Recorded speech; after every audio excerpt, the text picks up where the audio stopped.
On the eve of our engagement, my fiancée suddenly wanted to break it off because of a classmate she had met while studying abroad. She said, "Business marriages never end well. I've always regarded you as my good friend. Who would have thought that after the engagement was called off?" She pointed at my business partner and said, "Men are really all the same. Not a single one of you is any good. It's only been a few days since the engagement ended, and you're already impatient to find someone new. I really misjudged you." I asked her what on earth she was trying to do. Her voice trembled as she said, "George, you clearly said you would wait for me to change my mind." I was stunned. "Wait, when did I ever say that?" She answered righteously, "Your actions told me so. Otherwise, why didn't you cut off the investment in the Liu family? If it weren't for your Wang family injecting capital, the Liu Corporation's cash flow would have collapsed long ago. They would have gone bankrupt." I was speechless. "You should have said so earlier. Why didn't you say it sooner?" Chapter 1. I stood at the entrance of the banquet hall, my gaze cutting through the clinking crowd and landing on Willow, who was surrounded by several socialites not far away. "President Wang, congratulations," a business partner said as he approached with a glass of champagne. "You and Miss Liu are truly a match made in heaven." The corner of my lips lifted slightly. I raised my glass and took a small sip. "Thank you for coming." My eyes never left Willow, but I noticed her smile was a little forced. Her fingers kept rubbing the rim of her glass, one of her little habits whenever she felt nervous. "Willow," I walked to her side, my voice gentle. "Are you tired?" She clearly froze for a second before turning around. I'm fine. I had someone prepare your favorite macarons. They're in the lounge area." I naturally took the champagne glass from her hand. "Drink less. Your stomach isn't great." A socialite in a pink evening gown dramatically clutched her chest. "Oh my god. President Wang is way too attentive." "Willow, did you save the galaxy in your previous life or something?" Willow tugged at the corner of her lips and forced a smile. "He's always been like this." I caught the subtle change in her tone, but only gave her hand a light squeeze. "I'll get you some desserts." As I moved through the crowd, I heard whispers behind me. I heard they were engaged since they were little. Of course, the old master of the Wang family picked the Liu family's daughter years ago. The Liu family isn't doing too well lately. This engagement couldn't have come at a better time. My steps paused almost imperceptibly. My eyes darkened for a moment, but I quickly returned to normal. I walked straight to the dessert table, carefully selecting several of Willow Liu's favorites. I also specifically asked a waiter to prepare a cup of warm honey pomelo tea. Her stomach always acted up when she was nervous. The banquet supervisor handed me the tray with a smile. "President Wang really takes meticulous care of his fiancée." I smiled faintly. "I'm used to it." The first time I met Willow, I was 5 and she was 3. She had been sitting on the swing in the Wang family garden, crying because a tree branch had torn her dress. Without a word, I had taken off my jacket and wrapped it around her. The habit stuck. I always instinctively took care of her, protected her. When I returned to her side, she was staring at her phone, brows tightly knit. The moment she saw me, she quickly locked the screen and slipped it into her clutch. "Eat something." I handed her the tray. "The pomelo tea is just the right temperature." Willow took the cup. Her fingertips brushed mine accidentally and she pulled back as if electrocuted, almost knocking over the tea. I steadied the cup firmly, frowning slightly. "What's wrong?" "Nothing. It just feels a little unreal." Willow avoided my gaze. "We're really getting engaged." I studied her profile and spoke softly. "If you're not ready yet." "No, that's not what I mean." She hurriedly cut me off, forcing out a strained smile. "It's just that time went by so fast." Halfway through the banquet, my father called me over to entertain several important clients. I glanced back at Willow standing alone on the terrace. The moonlight traced her slender silhouette, making her look especially lonely. My heart tightened. I ended the conversation quickly, picked up her shawl, and followed her out. On the terrace, Willow was speaking into her phone in a low, urgent voice. Hearing footsteps, she spun around abruptly, her face pale. "It's chilly at night." I unfolded the shawl and draped it gently over her shoulders. "Who were you talking to?"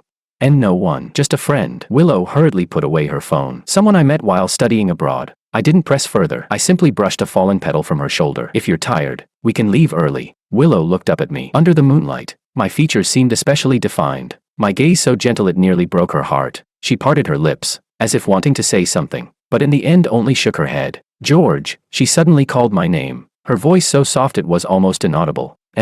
Willow looked at me, her eyes filled with complicated emotions. If one day I did something that disappointed you, would you forgive me?" I was stunned for a moment, then let out a soft laugh. "Haven't you caused enough trouble growing up? When have I ever not forgiven you?"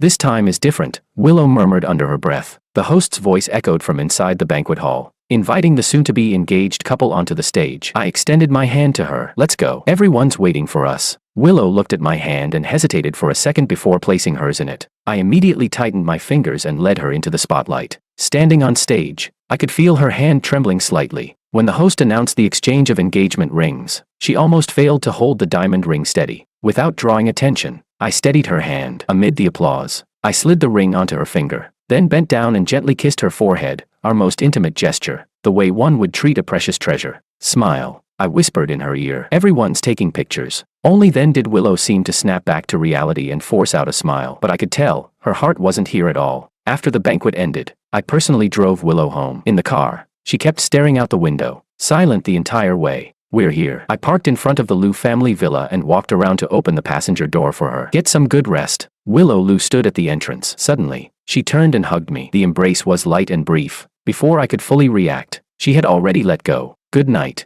George. Without looking back, she ran into the house. I remained where I stood, watching her figure disappear behind the door, my brows knitting unconsciously. This wasn't the Willow I knew. She was definitely hiding something. At that moment, Willow leaned against the closed door, trembling as she took out her phone. On the screen was an unread message. Are you ready to come clean with him? She closed her eyes. Tears slid down silently as she whispered to herself. George. I'm sorry. Chapter 2. I rubbed my temples and removed my gold-rimmed glasses, placing them on the desk. The antique clock on the wall pointed to 1 in the morning. I had just finished a 4-hour transnational video conference. I stood and walked to the floor-to-ceiling window. The garden in the night was quiet and serene. When we were children, Willow and I often played hide-and-seek there. Once, she fell asleep hiding in the bushes. The entire family searched for 2 hours before I finally found her in the mosquito-filled shrubs. Her face had been covered in bites, and she cried so hard she looked like a rain-soaked pear blossom. I carried her home on my back, coaxing her the entire way, telling her, I'll always be able to find you. The vibration of my phone cut through the memory. The screen showed Willow's name. I answered immediately. George. See, can I come over right now? Her voice trembled slightly. In the background, I could hear a car engine running. Right now. I glanced at the time. What happened? I have something important I need to tell you in person. She paused. Very important. My brows drew together slightly. All right. I'll have the gate guard let you in. No. I'm already at the entrance. The call ended abruptly. I quickly headed downstairs. The moment I opened the front door, I saw Willow stepping out of an unfamiliar black sedan. What surprised me was that a strange man stepped out as well. He was tall, dressed in a casual suit. His slightly wavy brown hair caught the light under the porch lamp. He walked naturally to Willow's side and placed a hand around her waist in an intimate gesture. I stood at the doorway, my fingers unconsciously tightening against the doorframe. Come in. My voice was astonishingly calm. Willow bit her lower lip and led the men into the living room. Would you like something to drink? I asked, as if this were an ordinary late-night visit. Willow waved her hand. No. She took a deep breath. George, this is Makoto. We met while I was studying in the UK. Makoto stepped forward and extended his hand, wearing a polite smile. I've long heard of President Wang. I shook his hand briefly, feeling the deliberate increase in pressure from his grip. The glint in Makoto's eyes reminded me of the opponents who fought me openly and secretly in the business world.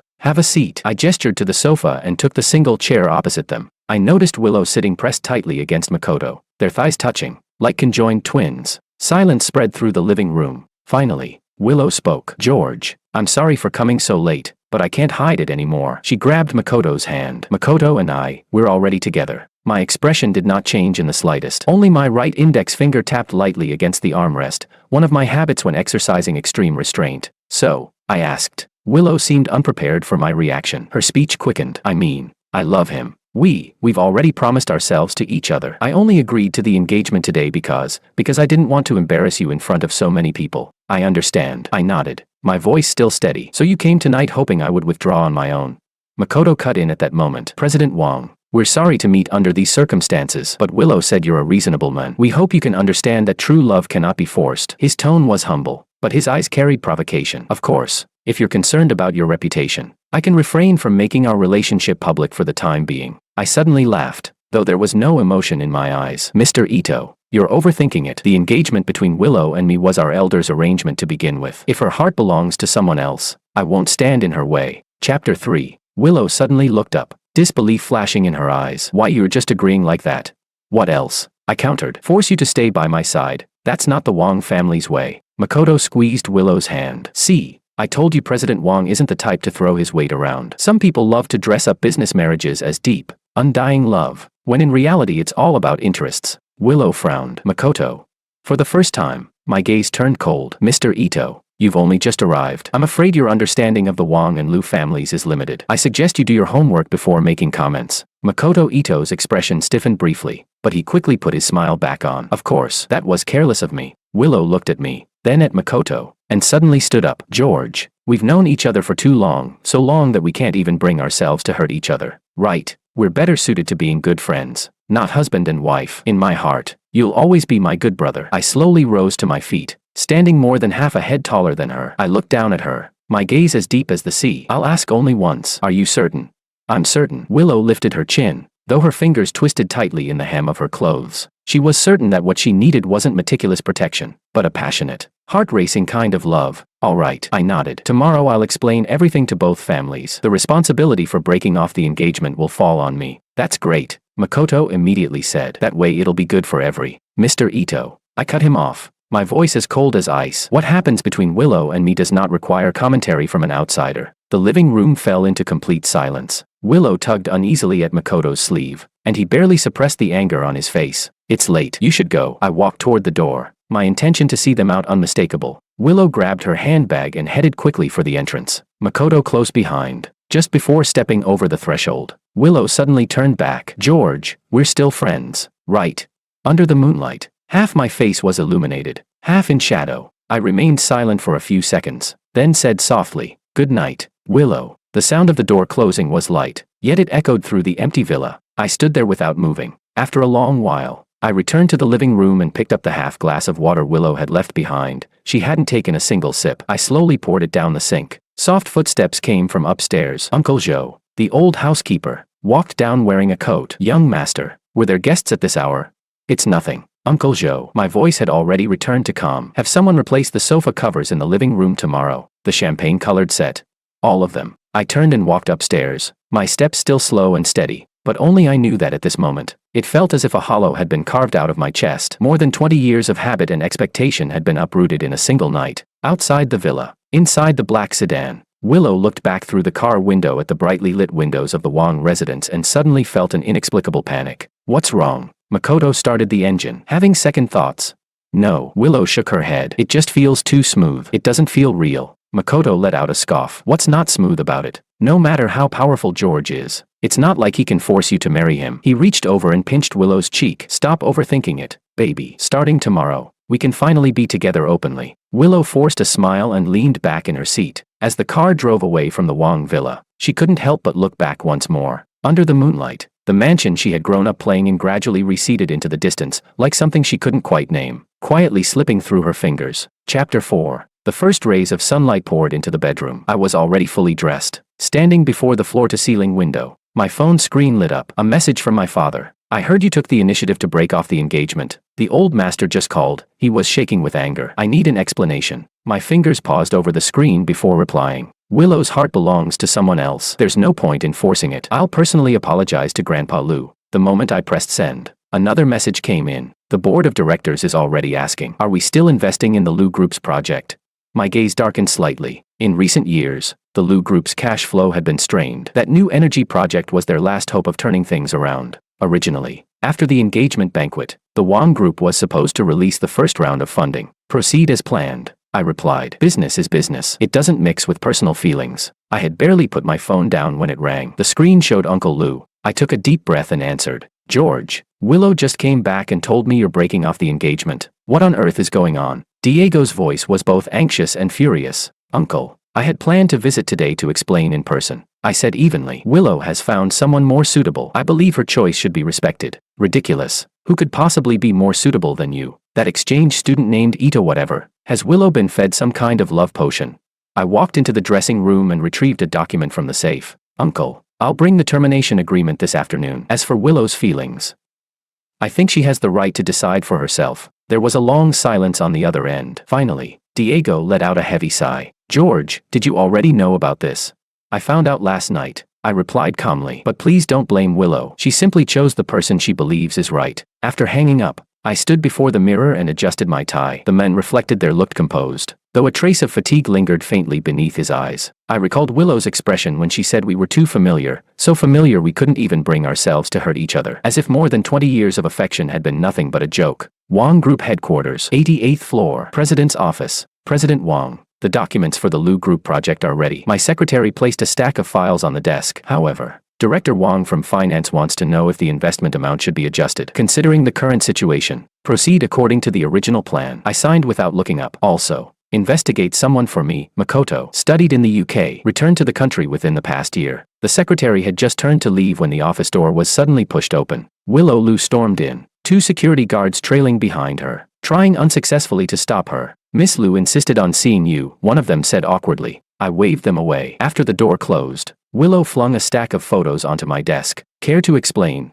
Her voice trembled. You break off the engagement yesterday, and today you're already rushing to find someone new.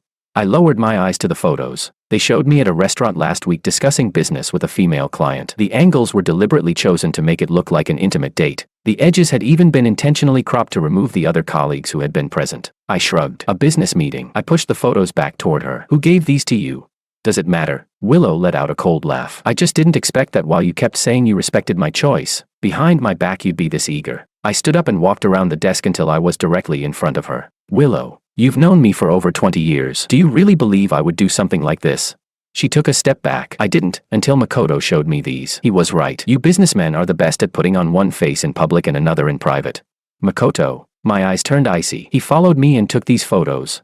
Willow shot back emotionally. He just happened to see it. George, do you know what disgusts me the most? It's not that you're seeing another woman, it's that yesterday you acted so generous. Chapter 5. I looked at her quietly, my gaze probing, almost amused. After a long moment, I asked, you believe him, but not me.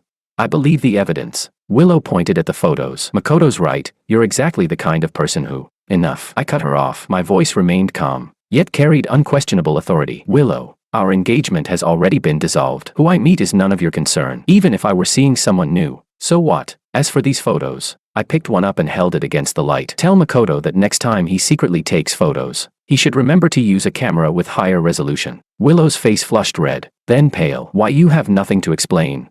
If you believe him, there's no need to ask me. I walked back behind my desk and sat down. If there's nothing else, I have a meeting to prepare for. Willow stood there, her chest rising and falling sharply. She had expected to see me flustered, scrambling to explain. My composure only fueled her anger. George, I never thought you were this kind of person. She snatched up the photos and stormed out, slamming the door. The office fell silent again. I picked up the intercom. Secretary, investigate Makoto's background. The more detailed, the better.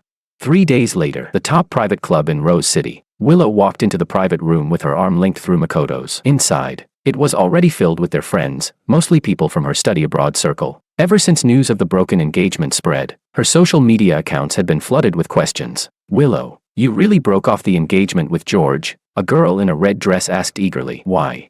Makoto answered first. Because some people look polished on the surface, but are rotten underneath. He smiled meaningfully. Willow finally saw his true colors. The room erupted in murmurs, everyone pressing for details. Willow took a sip of wine and said vaguely, we just realized we weren't suitable. George isn't as good as I thought. Oh my God, another girl exclaimed. George is famous in our circle for being disciplined and self-restrained. So many socialites tried to get close to him and failed. Willow, you're not saying he... Makoto suddenly pulled out his phone. Perfect timing. I happen to have proof. He opened the photos, the very same ones he had shown Willow days ago. Look, this is your so-called self-restraint. The room buzzed instantly. Willow felt a flicker of discomfort. These were, after all, privately taken photos. But Makoto had already begun circling the room with his phone, making sure everyone saw clearly. And that's not all. Makoto continued, lowering his voice. The Wang group has recently been secretly suppressing the Lu group. Several Lu projects have already been snatched away. What? Willow shot to her feet. Why didn't I know about this?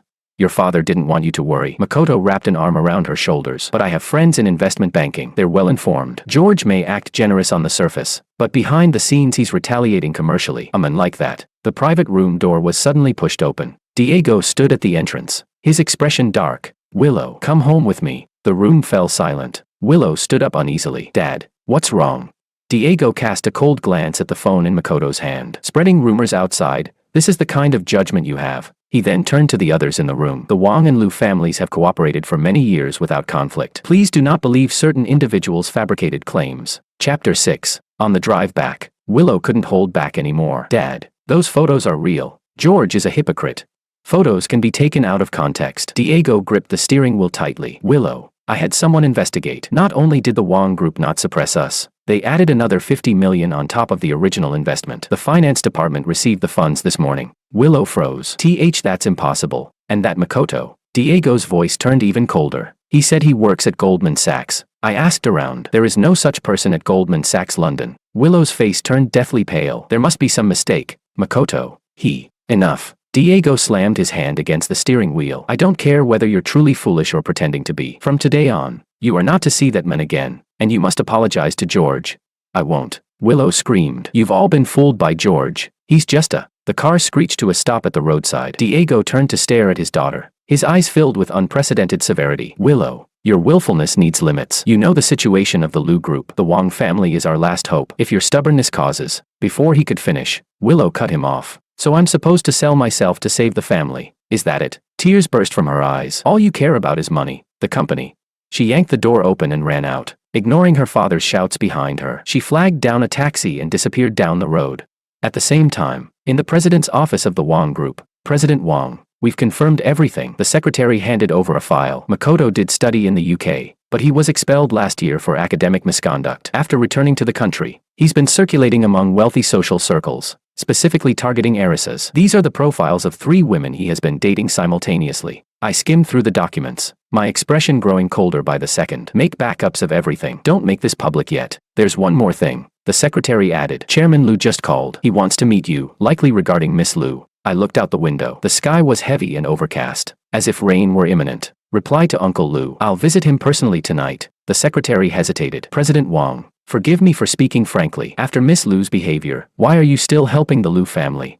I was silent for a moment. More than 20 years of ties aren't something you cut off overnight. I closed the file. Remember, don't let Willow know about what we found today. Not yet. The secretary nodded and left. I picked up the photo frame on my desk. Inside was a picture of Willow, Liu and me at 15, standing by the sea, both of us smiling brightly. I gently traced the edge of the frame with my thumb, then turned it face down on the desk. Outside the window, the rain finally began to fall. Chapter 7. The rain poured heavier and heavier. Willow stood in the corridor outside her father's office, her fingers tightly gripping the strap of her handbag. It had been 3 days. Ever since their argument in the car, her father hadn't returned home. She had made dozens of calls, all redirected to voicemail. Miss, the chairman is in a meeting, the secretary said politely, blocking her way. Would you like to wait in the lounge? Willow shook her head and pushed open the office door directly. It was empty. Documents were piled high on the desk. The ashtray was filled with more than a dozen cigarette butts. Beside it sat an open bottle of anti-anxiety medication. Her father never took those in the office. Where is he meeting? She asked the secretary, her voice trembling involuntarily. The secretary hesitated. Emergency board meeting on the 36th floor. The Liu Group's cash flow has encountered some issues. Willow rushed toward the elevator, her heart pounding like a drum. She knew the Liu Group had been struggling, but had it reached the point of an emergency board meeting? Outside the conference room on the 36th floor, through the heavy wooden doors, she heard her father's hoarse voice. If there's no additional capital injection, the new energy project will have to be suspended. That means all our previous investment. A male voice interrupted him. Chairman Liu, you were the one who guaranteed that the Wang Group would inject capital. Now that the engagement is dissolved, it's only logical for George to reconsider. But you shouldn't have concealed this from the board. The Wang Group has not withdrawn its investment. Diego's voice suddenly rose. The first payment has already arrived. Then why is the finance department saying? Willow couldn't listen any longer. She pushed the door open. The room fell silent instantly. More than a dozen board members turned to look at her. Diego stood before the projection screen. Dark circles hung heavily beneath his eyes. His suit was wrinkled, as if he hadn't changed in days. Willow. He was clearly startled for a moment before his face darkened. Leave. This isn't your place. Dad. What's happening to the Liu Group? Willow stood her ground. Why didn't anyone tell me? An elderly director sighed. Miss Liu, your father insisted on keeping it from you. The situation is very serious. Without at least 300 million in liquidity, we'll have to begin large-scale layoffs next month. Enough. Diego slammed his hand on the table. Willow, go back to my office and wait. Willow had never seen her father lose control like this. Numbly, she nodded and stepped out of the conference room. In the hallway, her trembling fingers dialed Makoto's number. Makoto, the Liu Group is going bankrupt. She choked out the moment he answered. What? Makoto sounded shocked. That serious? Hasn't your dad figured something out? I don't know. They're in a meeting. Makoto, I'm scared. Don't be scared, baby. His voice softened. I'm meeting an important client right now. I'll come see you tonight. By the way, don't touch the properties and stocks under your name yet. Let me analyze everything for you first. After hanging up, Willow felt a flicker of comfort. At least Makoto was still by her side. She thought of George, and bitterness surged in her chest, just as Makoto had said. The Wang Group had begun retaliating by pulling back support. That evening, Willow fell asleep in her father's office while waiting. She was awakened by the sound of an argument. Rubbing her eyes, she saw her father shouting into his phone. What do you mean only 3 more days? President Lee, we've worked together for 20 years. Whatever was said on the other end made Diego deflate like a punctured balloon. He sank into his chair. Fine. 3 days. He hung up and finally noticed his daughter awake. Dad, Willow spoke timidly. Diego rubbed his face wearily. Let's talk at home.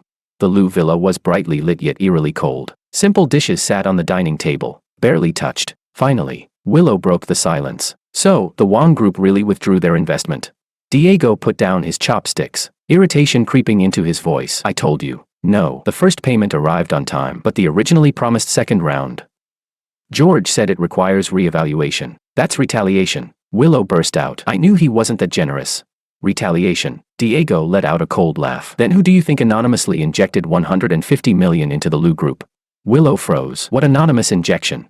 3 days ago, Diego said slowly. An offshore company contacted us through an intermediary, offering short-term financing at an unbelievably low interest rate. He stared at her. I only found out today that the actual controller of that company is George. Chapter 8. The spoon in Willow's hand clattered against the plate. That's impossible. Why would he do it anonymously? Diego shot back. Why do you think? His voice suddenly rose. Because he knows how stubborn you are. He knows you'd rather let the Lou Group go bankrupt than accept his help if you knew it came from him. Willow stood up abruptly, the chair scraping harshly against the floor. This isn't help, it's humiliation. She snapped. He just wants me to know that without him, the Lou family is nothing. Diego sprang to his feet, his face flushed red. Willow, when did you become this unreasonable? For that Makoto with a questionable background, you'd really watch the company your grandfather built from scratch collapse. Makoto, he what? Diego cut her off. What has he done for you these 3 days? How many calls has he made? And George, even after you humiliated him publicly, he's still helping the Lou family in secret. Can't you tell who's sincere and who's not?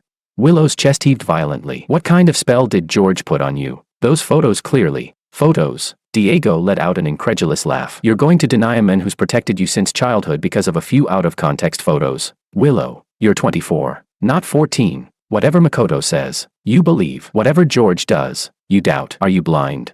Dad. Tears streamed down Willow's face. How can you say that? It was clearly George who. Suddenly, Diego clutched his chest. His face drained of color as he staggered, grabbing onto the dining table for support. Dad. Willow rushed forward to steady him. He pushed her hand away, struggling to pull a pill bottle from his pocket. He poured out 2 tablets and swallowed them dry. His breathing grew heavy. Sweat beaded across his forehead. Weakly, he forced out the words, call an ambulance.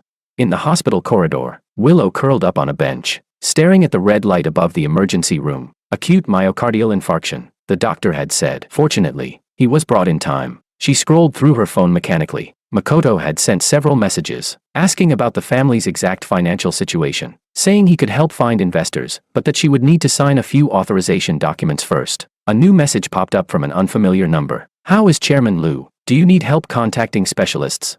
Willow stared at the message for a long time. Suddenly, realization dawned. She typed back, George. There was no reply, but 10 minutes later, the hospital director personally arrived, saying that top cardiac specialists in the country had been contacted for a remote consultation. Willow tightened her grip on her phone. It felt as though a heavy stone was pressing against her chest. She found George's number in her contacts. Her finger hovered over the call button. In the end, she didn't press it. At 3 in the morning, Diego was out of danger and transferred to a VIP ward. Exhausted, Willow returned home, only to find Makoto waiting at the entrance. Baby. He pulled her into his arms. I was worried sick. How's your dad? Willow let him hold her. Then she noticed the corner of a document sticking out of his suit pocket. What's that? Makoto quickly shoved it back inside. Nothing, just some information on potential investors who might help the Lou Group. You'd need to sign an authorization so I can represent you. Willow shook her head tiredly. Tomorrow. I'm too exhausted. All right. Makoto kissed her forehead. Oh, by the way, I looked into that anonymous investment. It's not George at all. It's a company called Hongyuan Capital. George is lying to you. Willow's head snapped up. Really? Of course. Makoto spoke with absolute certainty. I have a friend at the financial bureau. We checked thoroughly. George just wants you to feel indebted and obediently go back to him. Willow bit her lip. The scale in her heart tilted once more. She knew it. George wasn't that kind-hearted. Early the next morning, Willow went to the hospital to see her father. Outside the ward, she heard voices from inside. Uncle Lou, please focus on recovering. There's no rush to repay that money. Consider it an advance from the Wang Group for the project. George's voice, low and gentle. Willow froze at the doorway. Chapter 9. George. Diego's voice was weak but steady. That child Willow, she's been too foolish. I apologize to you on her behalf. There's no need. I said softly. She's just placed too much trust in that man. That Makoto, I've uncovered more information. Diego coughed a few times. He's not some outstanding student at all. He specializes in deceiving wealthy young women. I know. My tone cooled slightly, but Willow won't believe us right now. Uncle Lou, focus on your recovery. I'll keep an eye on the company. Outside the door, Willow gripped the frame so tightly her knuckles turned white. She should walk in and expose George's so-called lies. Yet a small voice deep inside her whispered, "Who is actually lying?" The door opened. I stepped out of the room. Seeing her, I paused briefly before returning to composure. "Your father needs rest. Don't stay too long." I brushed past her, a faint scent of sandalwood lingering in the air. Suddenly, Willow grabbed my wrist. "Why did you make the investment anonymously?" I didn't pull away, nor did I look at her. The Lou Group needed the money. It doesn't matter who provided it. Then why admit it? Your father found out. There was no need to continue hiding it. I gently withdrew my hand and gave her shoulder a light pat. "But don't worry. I've instructed the finance department to continue stating publicly that the funds came from Hongyuan Capital." Her chest tightened. "Do you think this will make me grateful? That I'll come back to you?" At last, I looked at her. My gaze was tired, distant. "Willow, not everything revolves around you." After a pause, I added, "That money was given out of respect for the decades-long relationship between our families. It has nothing to do with you." I turned and walked away, my footsteps fading down the corridor. Willow was left standing there alone.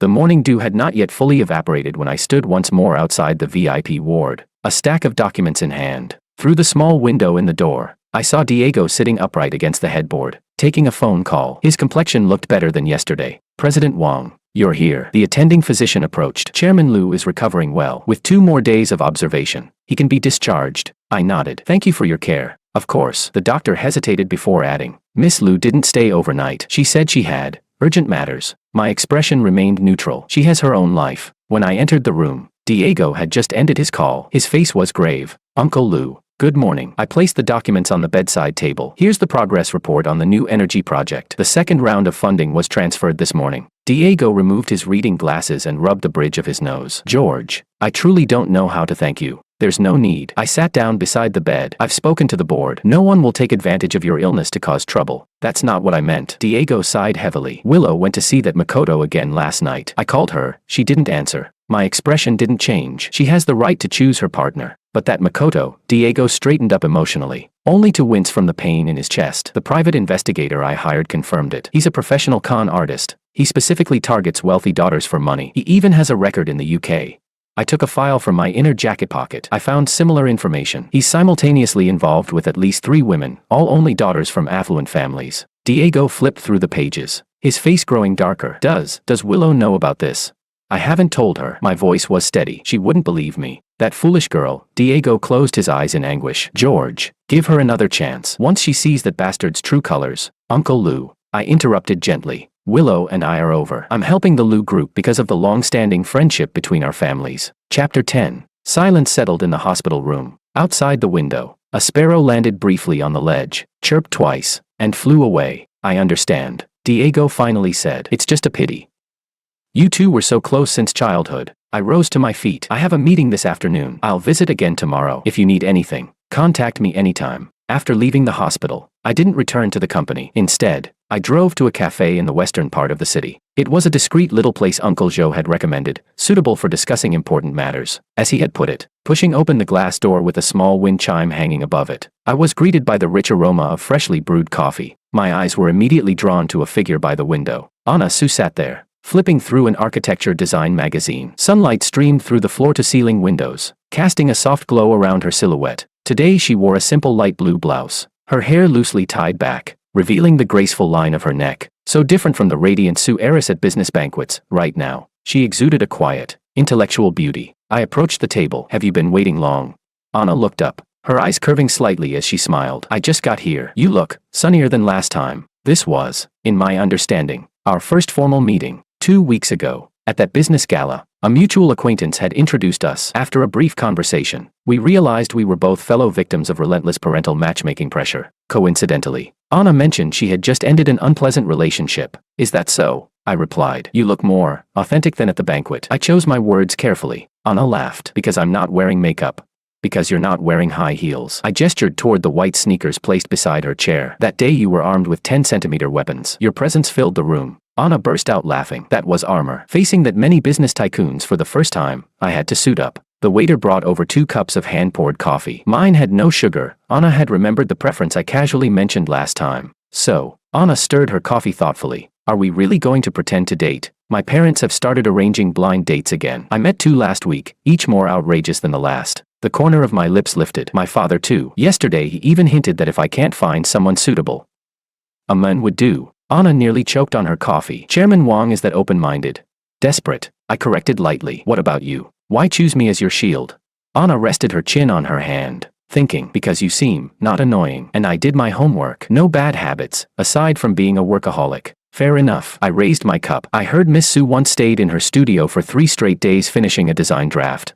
We talked easily, from work to travel, to our equally absurd matchmaking experiences. I discovered that Anna was not only intelligent but also possessed a refreshingly straightforward sense of humor. Talking to her required no careful weighing of every word. That sense of ease was something I hadn't felt in a long time. Halfway through, Anna suddenly said, I've heard about you and Willow. It's been all over the social circles. My fingers paused against the rim of my cup. That's in the past. I know. Anna met my gaze directly. I just mean, if you're not ready to start something new, even if it's just pretend, we can wait. I looked at her properly for the first time. Her eyes were clear, no calculation, no pity, only honest respect. Thank you, I said softly, but I've already let go. Some things can't be forced. Anna nodded, about to respond, when a sharp female voice suddenly cut through the air. Chapter 11. George, what a coincidence.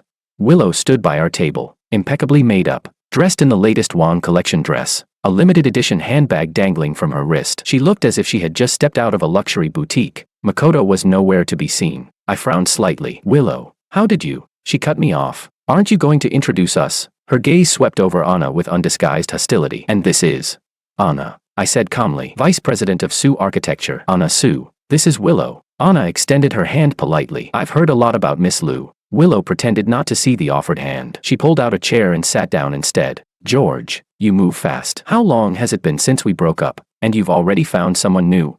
Other patrons in the cafe had begun glancing in our direction. My expression cooled. Willow, mind the setting. What? Afraid to admit it, she raised her voice. Yesterday you were acting all devoted in front of my dad. Today you're out on a date. George, you're unbelievable.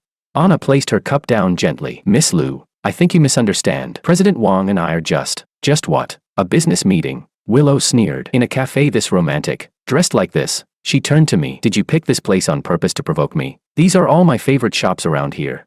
I inhaled slowly. Willow, let's talk outside. Why should we? Her eyes reddened. What are you hiding? Anna stood up suddenly. I'll step away for a moment. She gave me a look of understanding and left gracefully. Only after she was out of earshot did I lower my voice. What exactly do you want? What do I want? Willow's voice trembled. George, you said you'd wait for me to come back. I stared at her. When did I ever say that? You didn't have to say it. She clenched her fists. Your actions did. The anonymous investment, helping my dad contact specialists, wasn't all that meant to make me regret leaving. I looked at her quietly. My gaze had become so unfamiliar that it made her uneasy. Willow, you think too highly of yourself. I helped the Lu Group purely out of respect for our family's decades-long friendship. I paused. As for waiting for you, you're no longer worth that effort. The words cut like a blade. Willow shot to her feet, knocking over her coffee cup. Dark liquid spread across the table. You bastard. Her voice broke. You clearly all these years. That was the past. I pulled out tissues and began wiping the table. Willow, as a former friend, I feel obligated to remind you, Makoto has problems. Enough. She stepped back, disgust flooding her eyes. Even now you're trying to smear him. George, you make me sick. My hand stilled midair. The last trace of warmth in my eyes extinguished. I nodded lightly, my voice as faint as early winter mist. Very well. Then I have nothing more to say. Anna returned at that moment, holding a few napkins. Do you need help?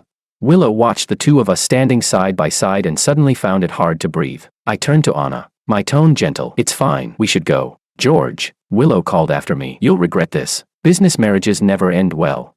I glanced back, a faint smile curving my lips. Who said this is a business marriage? After we left, Willow remained seated at the messy table. A waiter approached cautiously. Miss, is there anything else you need?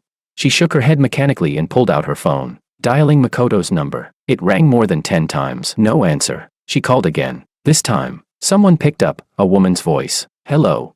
Willow froze. I'm looking for Makoto. He's in the shower, the woman replied lazily, amusement lacing her tone. And you are? Willow's fingers tightened around the phone until her knuckles turned white. Who are you? I'm his girlfriend, the woman said with a light laugh. Who are you?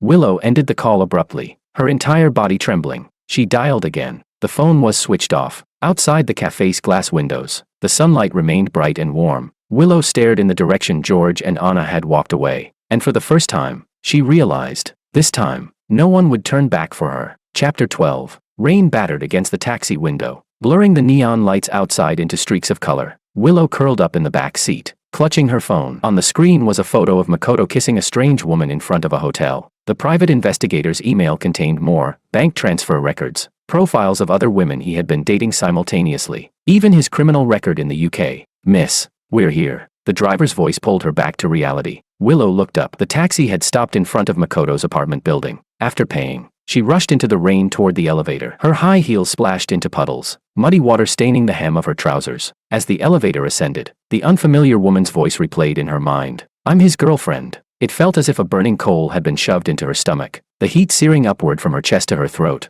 Ding! The elevator doors opened. Willow stormed to Makoto's door, raising her hand to pound on it, only to hear a woman's laughter from inside. Her hand froze midair. Trembling, she pressed the doorbell. Footsteps approached. The door opened. Makoto stood there wearing only pajama pants, droplets of water still clinging to his chest. He had clearly just showered. His smile stiffened the moment he saw her. Willow, why are you? She shoved past him into the apartment. In the living room, a woman wearing Makoto's shirt sat on the sofa painting her nails. 2 glasses of red wine and half-eaten steak sat on the coffee table. Oh, so this is the girl from the phone call. The woman arched a brow provocatively. Makoto, you do have a type, rich girls. Makoto hurriedly shut the door. Willow, listen to me. She hurled her phone at his face. Explain what? She demanded hoarsely. Explain juggling 3 girlfriends, faking your academic background, or explain the 2 million you borrowed from me.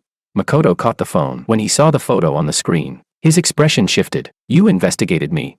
My dad hired a private investigator. Willow's voice cracked. Do you know what I did for you? I called my father blind. I turned against George, and you. George? Makoto suddenly let out a cold laugh. You're still thinking about George? Willow, you think he's some saint? The methods he used to investigate me, are they any cleaner than mine? At least he never lied to me, she shouted, trembling. Ha! Makoto spread his hands exaggeratedly. Then go back to him. See if he still wants you. He's doing just fine with the Sioux heiress now. What are you to him?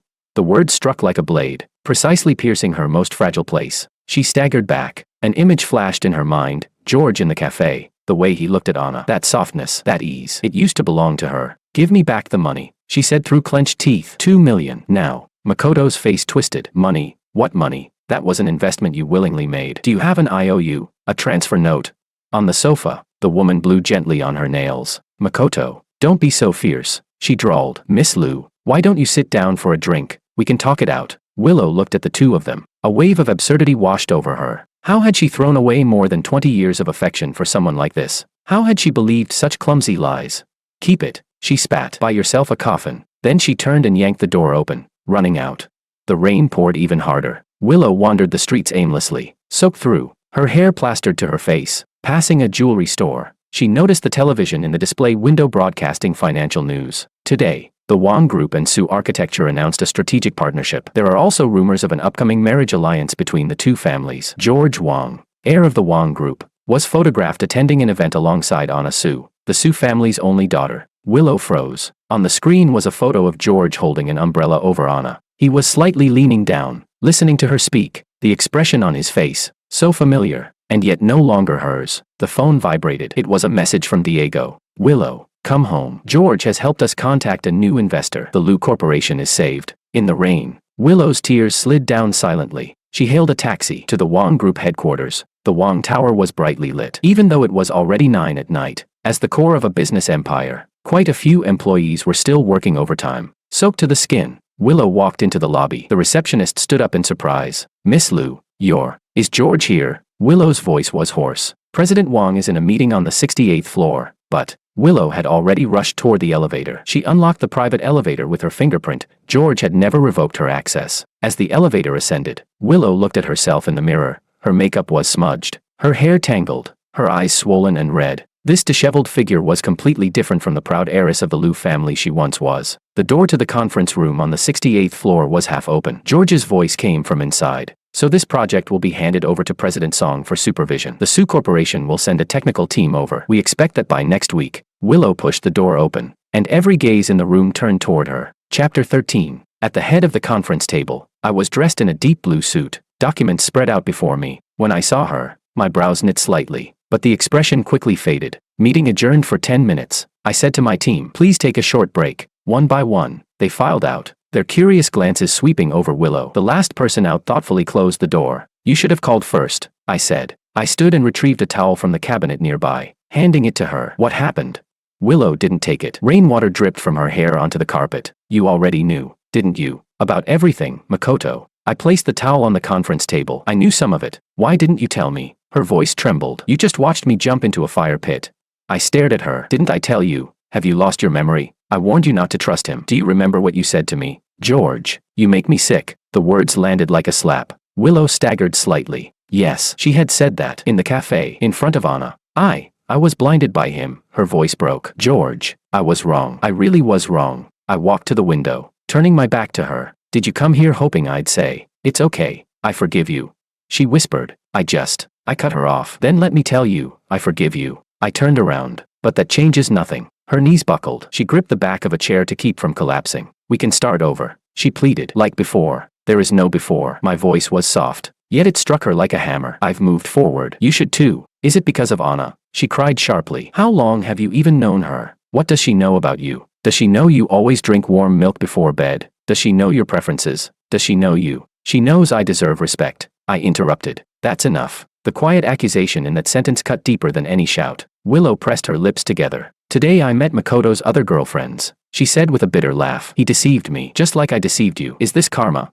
I was silent for a moment, then picked up my coat. I'll have someone drive you home. No. She stepped back. I don't need your pity. It's not pity. It's responsibility toward Uncle Lou. I pressed the intercom. Secretary Lin, prepare the car. Miss Lou is heading home. Willow suddenly rushed forward and grabbed my arm. George, please, give me one more chance. I promise. I gently freed myself from her grasp. Willow, some things, once missed, are gone. A knock came at the door. President Wang, the car is ready. Secretary Lin's voice called from outside. Willow looked at my calm expression and suddenly understood. The George who would forgive her no matter what she did was truly gone. George, she whispered his name one last time. So faint it was almost a sigh. I opened the door for her. Take care. In the hallway, Secretary Lin stared in surprise at the tear-streaked face of Willow Lou. Miss Lou, are you all right? Willow gave no answer. She followed Secretary Lin toward the elevator like someone walking in a dream. Before the doors closed, she cast one last glance at George's office. He was already back at the conference table, head lowered over the documents, as if everything that had just happened were nothing more than a minor interruption. On the ride home, neon lights flickered past the window. Fragments of the past flashed through Willow's mind. When she scraped her knee as a child, George carried her home. When she craved ice cream at midnight during college, George drove across half the city to find her favorite flavor. At banquets, he blocked drinks for her, draped his coat over her shoulders. Every time, she had taken his devotion for granted. Only today did she understand how precious that devotion truly was. Chapter 14. The car stopped in front of the Liu family villa. The butler hurried out with an umbrella. Miss, where have you been? The master was frantic. Willow stepped out numbly and walked into the living room. Diego was seated on the sofa, documents spread before him. The moment he saw her, he stood up. Willow. He strode toward her, then froze at the sight of her disheveled state. My God, what happened? Willow threw herself into her father's arms and sobbed like a child. Dad, I was wrong. I was really wrong. Diego stroked her hair and sighed deeply. It's good that you know. It's good that you know. Through her tears, she choked out. George, he's going to marry Anna. I know. Diego replied quietly. Chairman Wang called this afternoon. The two families have already come to an agreement. Willow looked up, her vision blurred with tears, taking in her father's exhausted face. Dad, what do I do? Diego guided her to sit on the sofa. Willow, some things, once lost, are lost. What you need to do now is reflect and start over. But he cut her off gently. George has helped us more than you know. Without him, the Liu group would already be bankrupt. He even what? Diego hesitated, then pulled a document from the stack and handed it to her. This is the full report from the private investigator. Besides Makoto's background, it details what George has done for you during this time. Willow's hands trembled as she opened it. Page after page, her tears fell uncontrollably. George had not only made the anonymous investment, he had quietly negotiated with the Liu Group's creditors. When contacting hospital specialists, he specifically instructed them not to reveal his involvement. Even when she was dating Makoto, he had arranged for someone to keep watch discreetly, afraid she might encounter danger. The final page contained a photograph. It had been taken the day of the cafe confrontation. In it, George stood by the window, watching her leave in the rain. The pain in his eyes was unmistakable. Willow touched the photo. He still cared about me. He once did. Diego corrected softly. Willow, let go. George has made his choice. She pressed the photo to her chest, tears sliding down silently. Willow stood before a mirror, her fingers brushing the lace of the wedding gown. George had commissioned it in Paris. It was meant for their wedding. Miss, the maid hovered nervously at the dressing room door. Are you really going to go like this?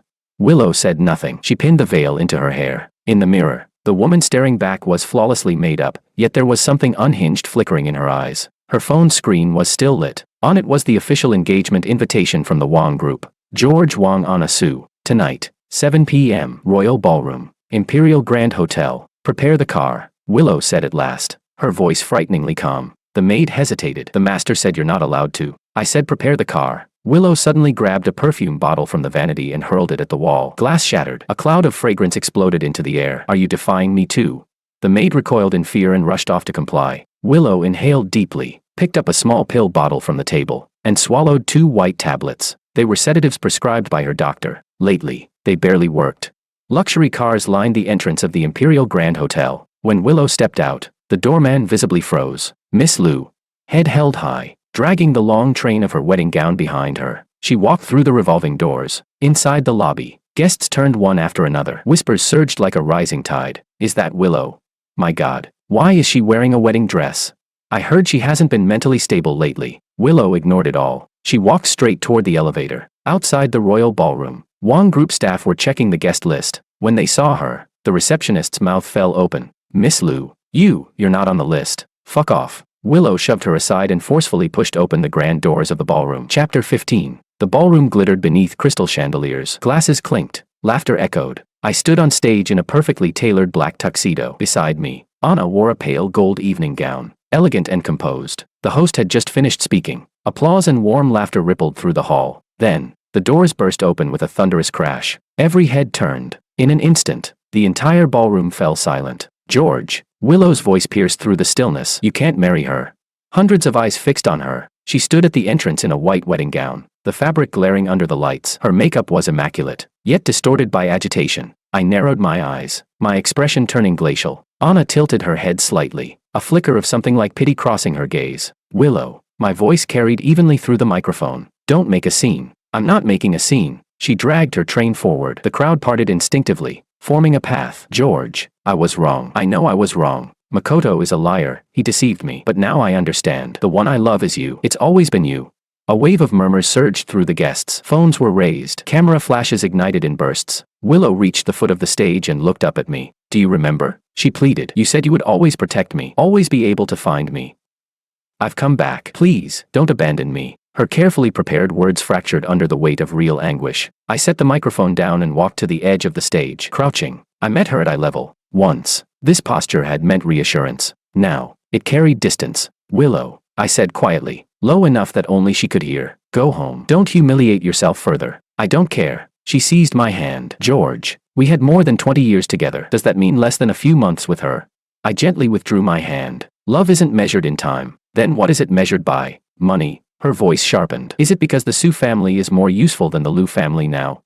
Gasps rippled through the hall again. Anna stepped forward, standing beside me. She didn't speak. She simply looked at Willow. There was no anger in her eyes, no contempt, only a quiet, almost compassionate understanding. And somehow, that was more devastating than any accusation. Anna, Willow screamed at her. You think you've won? He'll never love you the way he loved me. Do you know which side he sleeps on? Do you know he? Security, I said calmly, my voice chillingly steady. Please escort Miss Lu out. 2 uniformed guards stepped forward. Don't touch me. Willow staggered back. She pulled a stack of photos from her clutch and flung them onto the floor. Everyone look. This is Makoto. George knew he was a fraud and never told me. These are the other women he was dating at the same time. And proof he took my money.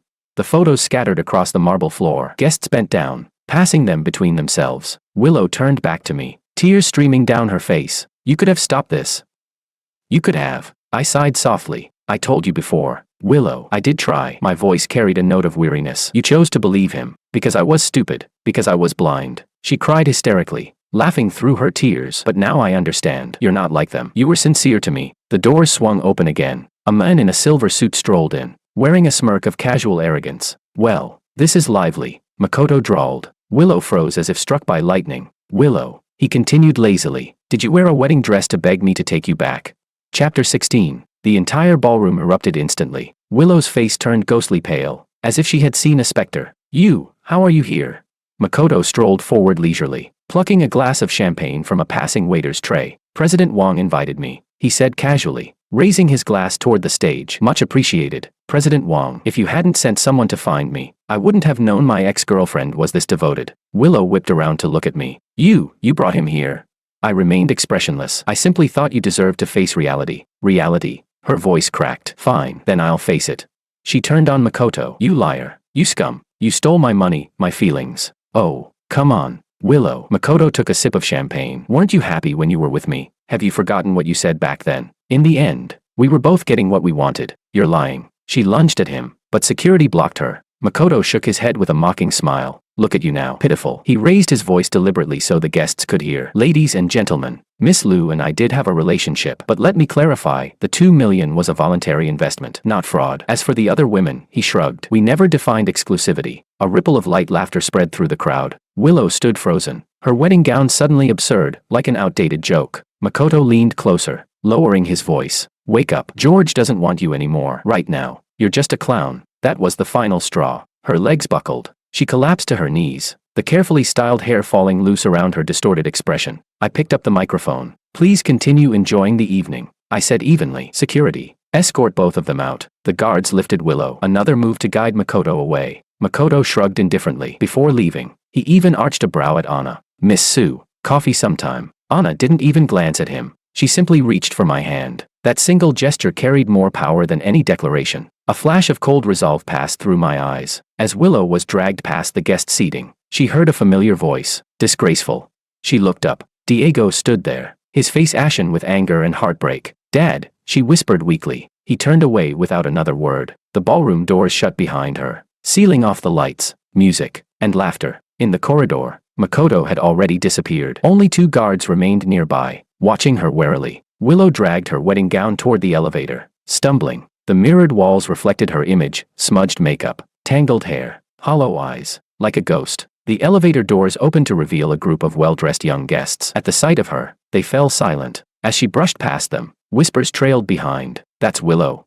I heard she's unstable. Went crazy over George, didn't she?" The doors closed, cutting off the noise. Willow leaned against the cold metal wall and slowly slid down to the floor. Her gown spread around her like a withered flower. Outside the hotel, fireworks suddenly burst across the night sky, the grand finale arranged for the engagement celebration. Willow stood on the steps, looking up. The colorful explosions illuminated her tear-streaked face. A black sedan pulled up quietly in front of her. The window rolled down, revealing Uncle Joe's weathered face. "Miss Liu," he said gently, "young master asked me to take you home." That single form of address, Miss Liu, drew the final line between them. Chapter 17. Willow got into the car numbly. On the back seat lay a paper bag containing a few pieces of clothing she had left at the Wang residence. On top was a blue scarf, the one George had wrapped around her neck himself when they were 15. Fireworks continued to bloom across the sky, illuminating the entire night. Willow clutched the scarf tightly to her chest. Like a child who had lost everything, she finally broke down and sobbed. She now sat curled up on the bay window in her bedroom, her fingers unconsciously stroking that same blue scarf. Outside, autumn rain fell steadily, draping the city in a gray mist. Since the disastrous scene at the engagement banquet 2 weeks ago, she had not stepped outside this room. Her phone lit up, a message from her father. "Willow, come downstairs for dinner. The Liu Group secured new investment. We need to talk." She didn't move. The fate of the Liu Group meant nothing to her now. Her social media accounts had been overwhelmed by photos and videos from that night. Headlines like "Liu heiress loses her mind" and "Failed wedding crash at elite engagement" had trended for days. Former friends had vanished overnight. She had become a public spectacle. On her bedside table lay a photo album, one she had spent 3 sleepless nights assembling. From age 5 to 24, every photograph of her and George was carefully arranged inside. Beside each one, she had written words of regret and longing. Her phone vibrated again. A news notification. Heir of the Wang Group and Sue heiress spotted on romantic getaway in the Maldives, premarital honeymoon. The accompanying image showed George and Anna walking hand in hand along a beach. His other hand rested naturally at her waist, the place that had once belonged to Willow alone. Willow suddenly grabbed the album and hurled it at the wall. The heavy book burst open midair, photographs scattering like snowflakes. She dropped to the floor, frantically tearing at the smiling faces until her hands trembled and her nails split. "Miss," the maid rushed in at the noise, gasping at the chaos. "Your hands are bleeding." Willow stared at her blood-stained fingers and began to laugh. "He used to be so afraid of me getting hurt. Once I cut my finger slicing fruit, and he panicked so much he called an ambulance. The maid stood there helplessly, unsure what to say. "Prepare the car," Willow suddenly said, rising to her feet. "I'm going to the Wong group, but the master said you're not allowed to." I said prepare the car. An hour later, Willow stood in the lobby of the Wong group headquarters, barefaced, dressed simply in jeans and a white blouse, thick white bandages wrapped conspicuously around her wrist. "I want to see George," she told the receptionist, her voice hoarse. The receptionist looked troubled. "Miss Liu, President Wong has instructed. Tell him I'll wait here. I'll wait until he's willing to see me." Willow sat down on a lobby sofa, her back straight, eyes fixed on the elevator. Employees passed by whispering. Some discreetly took photos. She ignored them all. 3 hours passed. The sky outside darkened. The receptionist approached quietly, setting down a cup of water and a box of bandages. "Miss Liu, your hand." "Thank you, I don't need it," Willow replied without even looking. Chapter 18. The elevator chimed, and George stepped out, followed by several sharply dressed executives in tailored suits. He was wearing a dark gray three-piece suit, listening to a subordinate's report, his brows slightly furrowed. Willow abruptly stood up, and the photo album on her knees fell to the floor. When George saw her, his steps paused for a moment. He said a few words to his subordinates, and they left first. "Willow." George walked up to her, his voice calm. "What is it?"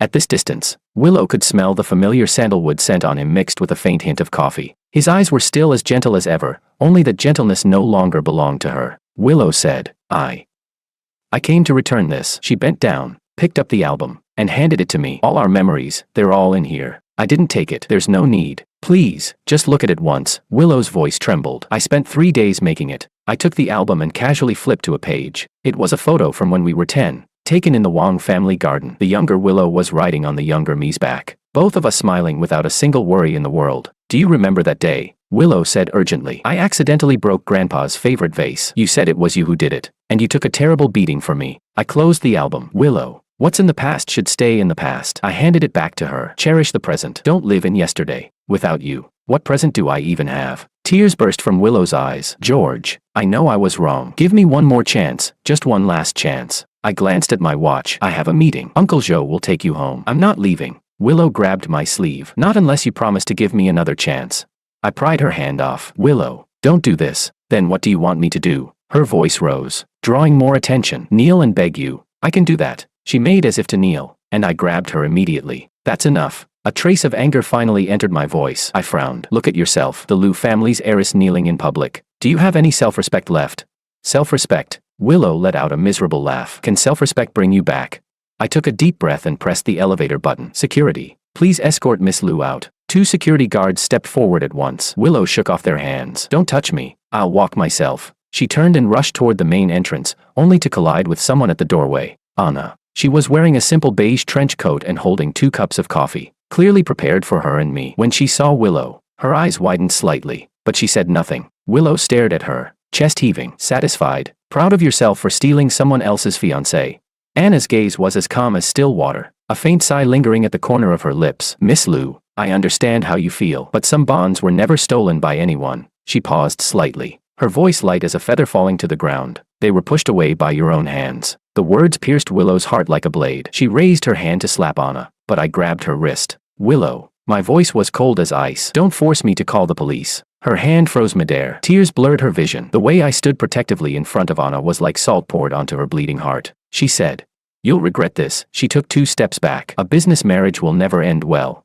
Anna gently held my hand. "Miss Liu, what George and I share goes far beyond just business." I lowered my head to look at her, my gaze softening. That small interaction was more lethal than any words could ever be. Chapter 19. Willow rushed into the rain without an umbrella, letting the icy drops soak her completely. Behind her, she heard me giving instructions to the security guards. Then Anna's gentle voice, "She needs help." "Help?" Willow burst into laughter in the rain. What she needed was time to turn back, a chance to choose again. For the George who would always tolerate and indulge her to return, but no one could give her that. In the days that followed, Willow became almost obsessed. She signed up for a cooking class, burning several blisters onto her hands just to perfect George's favorite braised pork meatballs. She found the gym George frequented and bought a 1-year membership, yet only dared to hide in a corner and steal glances at him. She even bribed a gardener from the Wong family estate just to track George's every move. But worst of all, she began posting anonymously online, fabricating dirt about Anna, from promiscuity during her college years to engaging in unethical business competition.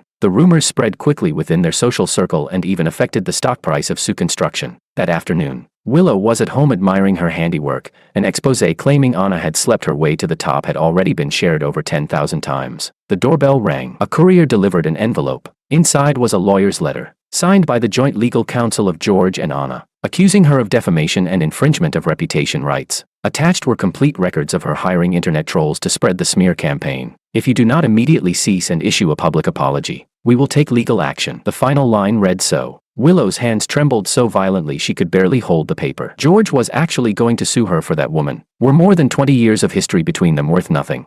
She grabbed her car keys and rushed out, heading straight for the headquarters of Sue Construction. The front desk couldn't stop her. She stormed directly into Anna's office. Anna was in a meeting. Seeing Willow barge in, she merely raised an eyebrow and signaled for the others to leave first. "Miss Lou, what can I do for you?" She closed the folder in her hands, her tone calm. Willow slammed the lawyer's letter onto the desk. "You made George send this. You think this can scare me?"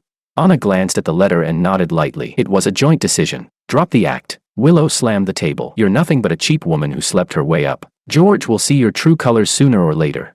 Unhurried, Anna pressed the intercom button. "Security, please come to my office." Then she looked at Willow. "Miss Lou, I understand your pain, but defamation and harassment won't solve anything." "Pain? What do you know about pain?" Willow's voice broke. "George and I shared more than 20 years together, and you replaced that in just a few months." Anna spoke softly. "Love isn't measured by time, remember?" She added. "George told you that." The word struck like a blade, hitting Willow precisely at her weakest point. She staggered back a step, suddenly dizzy. You too," her voice shattered. The security guards entered and stood by the door, waiting for instructions. Anna shook her head slightly, signaling them not to intervene yet. "Miss Lou," her voice softened unexpectedly. "Let go, for your own sake. George has already moved forward. You should too." Willow looked at the woman before her, elegant, composed, neither arrogant nor submissive. There was no victor's pride in her eyes, only something close to compassion. At that moment, Willow suddenly understood George's choice. "I won't apologize." She turned and left, her voice so low it was almost inaudible. That evening, uninvited guests arrived at the Lou residence. When Willow went downstairs, she saw her father and George talking in the study. The door wasn't fully closed, and fragments of their conversation drifted out. "The Lou group's situation is worse than I imagined." It was George's voice. "That loan matures next week." Her father sounded much older than before. "I'll contact the bank, one last time." Willow stood outside the door, her fingers clutching the hem of her clothes tightly. One last time, what did that mean?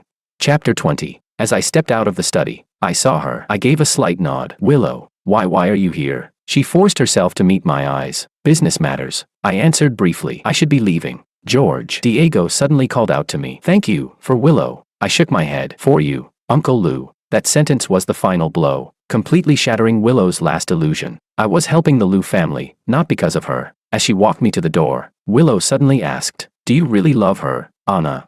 I paused but didn't turn around. "Yes, more than you ever loved me."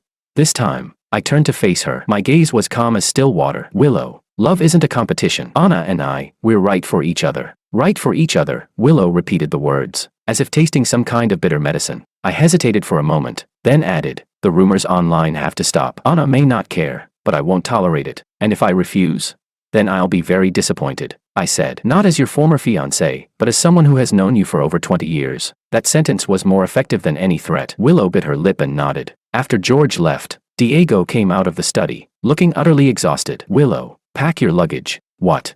You're going to Switzerland next week?" "I have an old friend there, a psychologist." Diego rubbed his eyes wearily. "You need help, child." Willow wanted to argue, but found herself speechless. She went upstairs to her bedroom, opened her computer, deleted every post defaming Anna, and then deactivated the account. On her desk lay today's financial newspaper. The front page featured a photo of George and Anna together. The headline read, "The Strongest Alliance, Wong Group and Sue Construction officially merge partial operations." In the photo, George had his arm around Anna's waist. They were gazing at each other with a kind of tacit understanding and happiness that stabbed at Willow's eyes. Willow gently traced George's smiling face with her fingers, then folded the newspaper and placed it at the very bottom of her drawer. Outside the window, the autumn rain continued to fall. She stood there, watching the raindrops trail down the glass like countless tear streaks. Finally, she gave up completely. Chapter 21. It snowed all night in Switzerland. Willow stood by the window of the sanatorium, staring at the vast expanse of white outside. 6 months had passed. Ever since Diego had forcibly sent her here, her days had become like the snow beyond the glass, quiet and pale. "Miss Lou, it's time for your medication." A nurse pushed the door open and set down a glass of water and several pills. Willow mechanically swallowed them. These tiny white tablets kept the nightmares away, helped her temporarily forget the humiliation of wearing a wedding dress and losing control in public, and made her think of George a little less. On the bedside table lay an embossed invitation, delivered 3 days ago. It was George and Anna's wedding invitation. Her father had forwarded it to her with only one line attached: "Hope you've recovered." The design was minimalist, ivory cardstock with a single line: "George and Anna cordially invite you to witness our happiest moment." Inside was their silhouette by the sea. George was lowering his head to kiss Anna's forehead, a brilliant sunset blazing behind them. Willow had imagined her own wedding invitation countless times. It would have been the Wang family's ancestral design, deep blue with gold-foiled edges. The inner pages printed with photos of her and George from childhood to adulthood. "And now, how are you feeling today?" The door opened gently, and Dr. Meyer walked in. He was a Swissman in his 60s, with a salt and pepper beard, but eyes as bright as a young man's. "Fine,"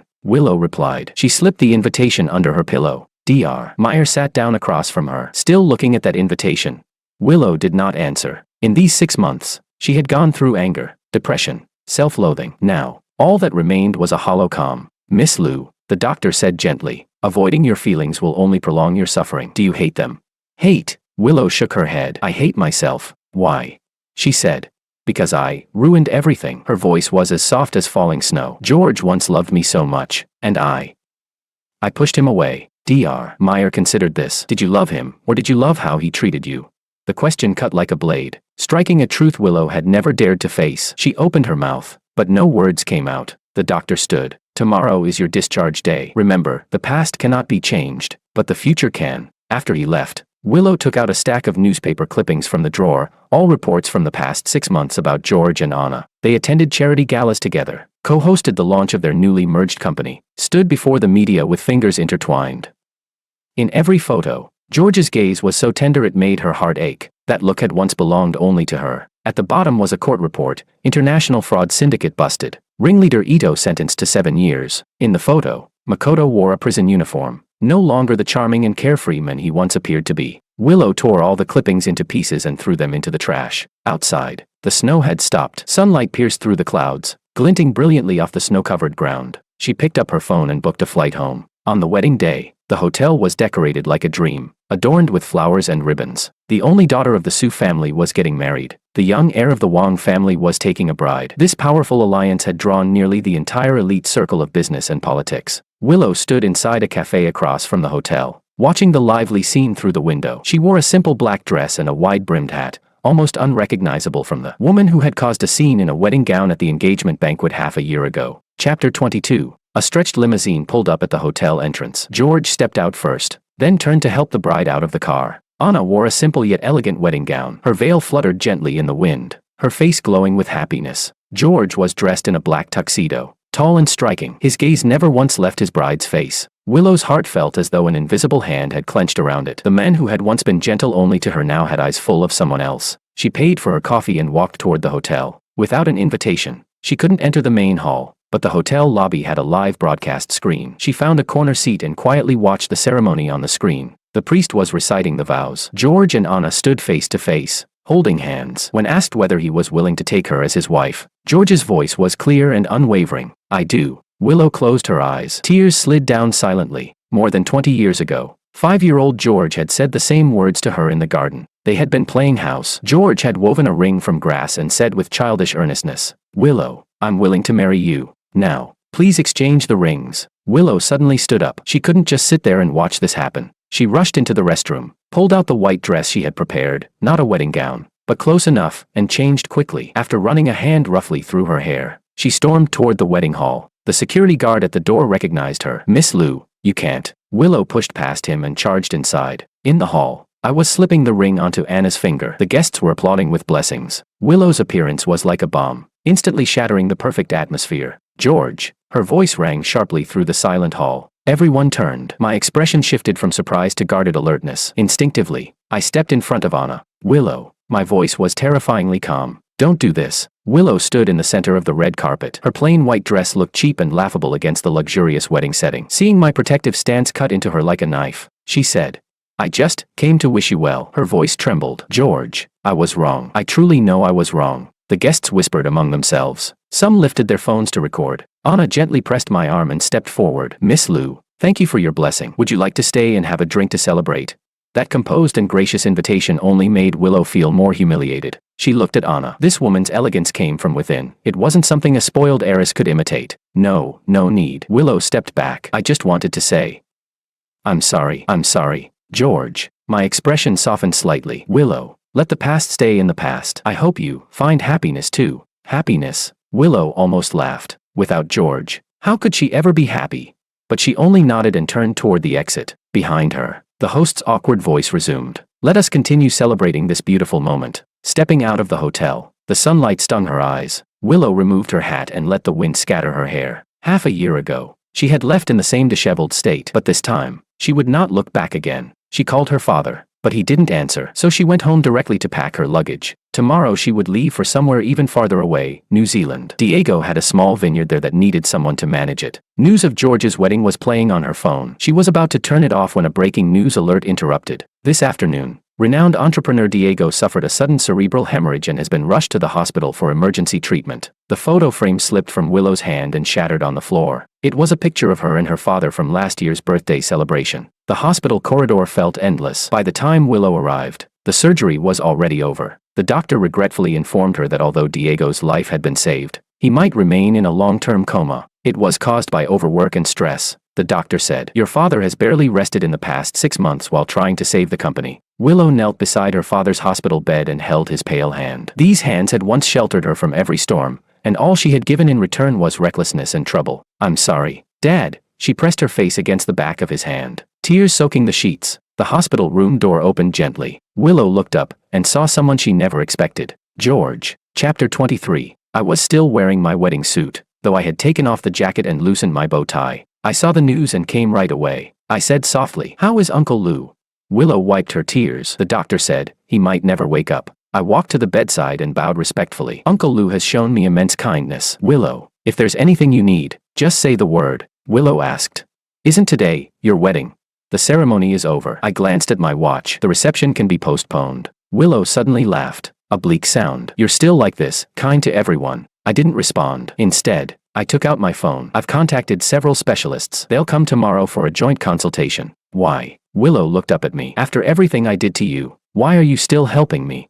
I thought for a moment. In life, there are some bonds that can't simply be severed. Uncle Lou has always been like a second father to me. What about me? Willow couldn't stop herself from asking. Between us, is there anything left that can't be cut off? I looked out at the night beyond the window. Willow, like you once said, if you're willing, I'll always be your brother. The hospital door opened again. Anna walked in, holding 2 cups of coffee. When she saw Willow, she paused slightly, then handed one over. Miss Lou, take care. Willow didn't take it. You should go back. Today is your big day. Anna set the coffee down on the table. Uncle Lou is family to us as well. She naturally stepped to my side, our shoulders touching. The wedding ring on her ring finger gleamed under the light. That sight finally made Willow understand she had truly lost George. Not from the night she brought Makoto to see me, but at this moment, when George stood beside someone who truly understood him and deserved him. Thank you for coming, she said, standing up. But I can take care of my father alone. I nodded. Call anytime if you need anything. George and Anna turned to leave, their silhouettes perfectly matched, like a flawless painting. Willow stood by the window, watching the wedding cars slowly drive away. Her phone vibrated with a news alert. Fraudster Makoto confesses in prison, simultaneously dated 5 heiresses. The article listed all the victims' names. Hers was at the very top. Willow turned off the phone and returned to her father's bedside. Outside, the starry sky glittered brilliantly, like countless eyes watching the once proud girl who now had nothing left. 1 year later, the New Zealand sunshine was dazzlingly bright. Willow wore a straw hat, inspecting that year's grape harvest in the vineyard. Her skin had tanned to a healthy wheat color, and her arms had grown stronger from labor. In the office lay a recently opened letter from Diego's attending physician. His condition had slightly improved. Occasionally, he could open his eyes. On the desk was also a greeting card addressed to George and Anna for their first wedding anniversary. Willow had written only 2 words, "I'm sorry." There was no signature, but she knew George would recognize her handwriting.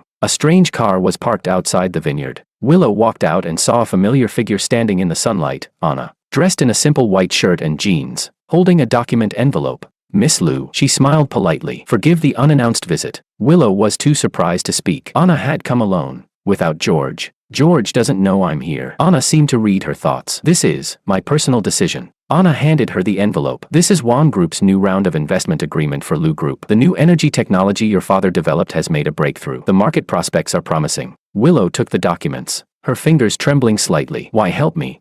Anna looked toward the distant vineyard because there's always been a corner in George's heart that carries concern for the Liu family. She turned to meet Willow's eyes. I want him to fully let go and move forward. The implication was clear. Only when the Liu family truly stood strong again could George be completely at ease. I understand. Willow nodded. Anna turned to leave, then paused. Oh. And Makoto committed suicide in prison. There was a powerful syndicate backing him all along. That's why he acted with such impunity. It's been taken care of now. Willow smiled with relief. Thank you. Watching Anna's car drive away, Willow took a deep breath of air scented with grapes. The sky was a flawless blue, without a trace of cloud. She walked back into the office, picked up her pen, and began signing the documents. A new life had only just begun. Chapter Epilogue. On the night of my wedding with Anna, inside the bridal suite, the warm golden light softened everything it touched. I stood before the floor-to-ceiling window, my fingers lightly tracing the rim of a wine glass, my gaze settling on Anna, who sat quietly on the bed. Anna, I suddenly spoke, my voice low. Do you regret it? She lifted her eyes. Faint sparks of light reflected within them. A small smile curved her lips. What about you? She asked. I set the glass down and walked over to her. Kneeling on one knee beside the bed, I gently took her hand. I will never regret it, I said, looking at her intently, enunciating each word. Anything. Anna's lashes trembled slightly. After a moment of silence, she finally spoke softly. George, actually, I've known you far longer than you think. I paused in surprise. She continued. 20 years ago, at that charity gala hosted by the Wang family, you were wearing a little suit, standing in the garden, helping a little girl pick up her kite. She smiled faintly, her eyes softened by memory. I was standing in a corner, watching you. My gaze shifted subtly as a blurred memory gradually came into focus. Later, Willow was always by your side, so I never dared to come closer, she said quietly. Not until your engagement to her was called off. My breath faltered slightly. My fingers brushed gently against her cheek. So you've been waiting for me all along. Anna lowered her eyes, the smile on her lips fading just a little. George, while there's still time, if you're not truly. Before she could finish, I pulled her into my arms, tightening my embrace as if I wanted to hold her into my very bones. There's no while there's still time, I said, my hoarse voice brushing her ear. Anna, I married you, not because of a business alliance, not because we're compatible, but because. I loosened my hold slightly, cupping her face and looking deeply into her eyes. From the first time you smiled at me at that reception, I knew I wouldn't be able to escape. Anna's eyes grew warm, and before she could speak, my kiss had already fallen, gentle, yet unwavering. Outside, the moonlight was bright and pure, and in my arms was the home she had waited half a lifetime to finally reach.